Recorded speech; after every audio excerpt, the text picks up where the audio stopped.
1964లో 7వ నిజాం నవాజ్ హైదరాబాదులో ఉన్న ప్రజలకు మెరుగైన వైద్యం అందించడానికి ఒక హాస్పిటల్ నిర్మించారు.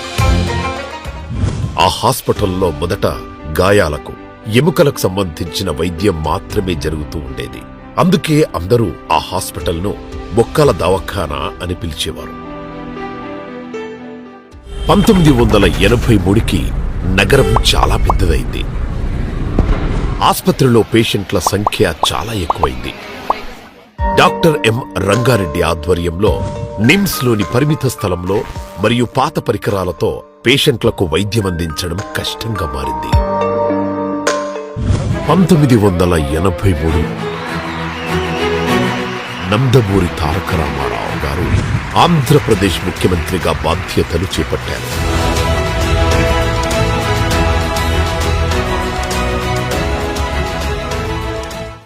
ప్రజల కష్టాలు, ముఖ్యంగా సరైన వైద్యం అందక పేదవాళ్లు పడుతున్న బాధలు ఆయనకు తెలిశాయి. ఎన్టీఆర్ గారు కేవలం సినిమా నటుడిగా మాత్రమే కాదు, ప్రజలకు అండగా నిలిచే మహానాయకుడిగా గుర్తింపు పొందారు. ఆర్థిక సమస్యలతో బాధపడే ప్రజలకి మెరుగైన వైద్యం అందించాలనే ఆలోచనతో ముందుకొచ్చారు. ఒకరోజు తన పర్యటనలో ఎన్టీఆర్ గారు అప్పటికి చిన్న ఆస్పత్రిగా ఉన్న నిమ్స్ హాస్పిటల్ ముందర ఇక్కడ ఒకసారి కారు ఆపండి, రోగులు లైన్లో నిల్చొని చికిత్స కోసం ఎదురు చూస్తున్న దృశ్యాన్ని చూశారు. ఆయన ఈ పరిస్థితిని చూసి తీవ్ర ఆందోళన చెందారు. ప్రజలు పడుతున్న బాధలు, వైద్యానికి దూరంగా ఉన్న పరిస్థితులు చూసి ఒక ముఖ్యమైన మీటింగ్ ఉంది, అందరూ రండి, నిమ్స్ హాస్పిటల్ ని సూపర్ స్పెషాలిటీగా మార్చే విషయంలో చర్చిద్దాం. ఆయన తన వ్యూహాన్ని రూపొందించారు. ఆ వెంటనే ఎన్టీఆర్ గారు పేద ప్రజలకు ఆధునిక వైద్యం అందుబాటులోకి తేవాలని నిమ్స్ ఆస్పత్రికి కొత్త భవనాలు మంజూరు చేయించి ఆధునిక పరికరాలు తెప్పించి ప్రజల ఆరోగ్యం కోసం పనిచేయడం ప్రారంభించారు. ఎన్టీఆర్ గారు అమెరికాలో ప్రసిద్ధ వైద్యుడిగా గుర్తింపు తెచ్చుకున్న డాక్టర్ కాకర్ల సుబ్బారావుకి ఫోన్ చేసి, డాక్టర్ రావు గారు, మీ దేశం మీ సేవల కోసం ఎదురు చూస్తోంది.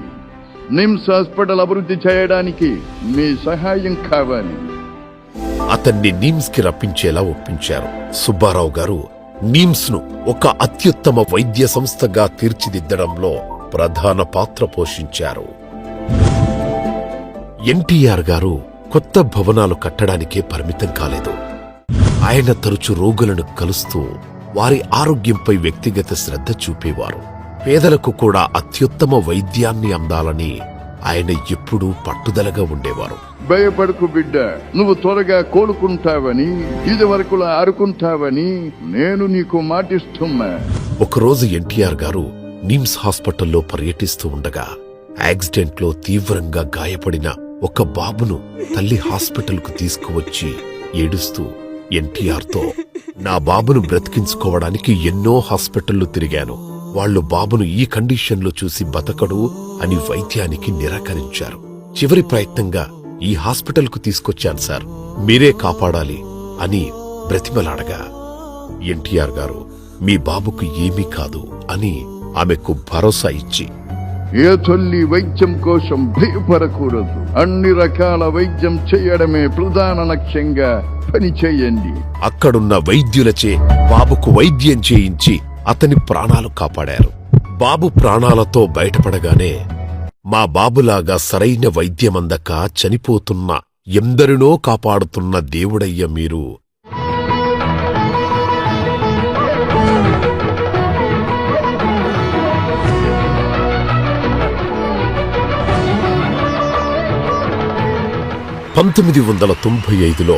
నారా చంద్రబాబు నాయుడు గారు ముఖ్యమంత్రి అయ్యారు. ఆయన ఎన్టీఆర్ దార్శనికతను కొనసాగిస్తూ నిమ్స్ ను మరింత ఆధునికంగా మార్చారు. ఆయన ఆస్పత్రిలో కొత్త సాంకేతిక పరికరాలు మరియు విస్తరణ పనులను కొనసాగించారు. అంతేకాకుండా వైద్యులు, నర్సులు, ల్యాబ్ టెక్నీషియన్లు, ఇతర సిబ్బంది వాళ్ల నైపుణ్యాలను మెరుగుపరుచుకునేలా శిక్షణ ఇప్పించి వాళ్లను అత్యుత్తమంగా తీర్చిదిద్దారు.